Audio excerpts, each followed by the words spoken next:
আসসালামু আলাইকুম রহমতুল্লাহি ওয়া বারাকাতুহু। সম্মানিত দর্শক, কৃষি জীবন টিভির পক্ষ থেকে সকলকে জানাই শুভেচ্ছা এবং অভিনন্দন। আজকের ভিডিওটি নিয়ে আসলে আম সম্পর্কে। আর এই আমটির নাম আগেই বলে নিই, এই আমটির নাম হলো গোপালভোগ আম। এই গোপালভোগ আমের পরেই কিন্তু হিমসাগর আমটা আসতেছে।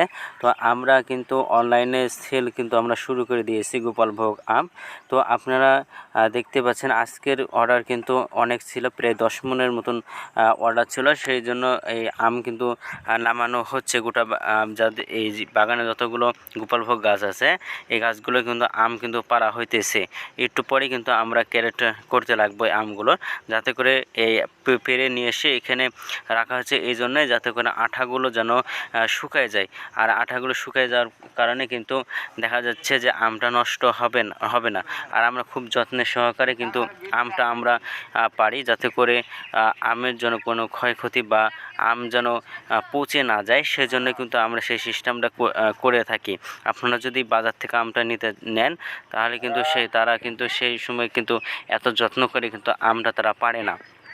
তো আমরা এখন গোপালভোগ আমটা কিন্তু পারতেছি। আপনারা যারা আমটা নিতে চান তারা অবশ্যই স্ক্রিনে নাম্বার দেওয়া আছে, এটাতে হোয়াটসঅ্যাপ, ইমো সব কিছুই রয়েছে। আপনারা এই নাম্বার দেখে আপনারা অবশ্যই কল করবেন। কল করলে দেখা যাইতেছে যে আপনাদের সাথে যোগাযোগ করতে পারবো। আর আমের দামটা আমরা বলে নিই, যদি আপনারা খেয়াল করে রাখবেন যাতে করে পরবর্তীতে কোনো অসুবিধা না হয়। তো এখন আমরা আম পাঠাতেছি কিন্তু 3200 টাকা মন। 3200 টাকা মন শুধু আমের দামটাই কিন্তু আমরা রাখতেছি। এরপরে ক্যারেট খরচ আছে, ক্যারেটে একটা ক্যারেটের দাম কিন্তু 130 টাকা ক্যারেটের দাম।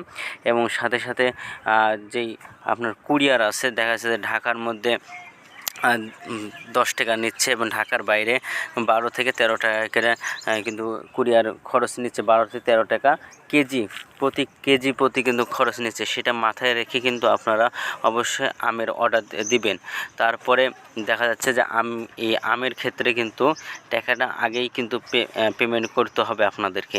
তো ভিডিওটি ভালো লাগলে অবশ্যই চ্যানেলটি সাবস্ক্রাইব করে পাশে থাকবেন।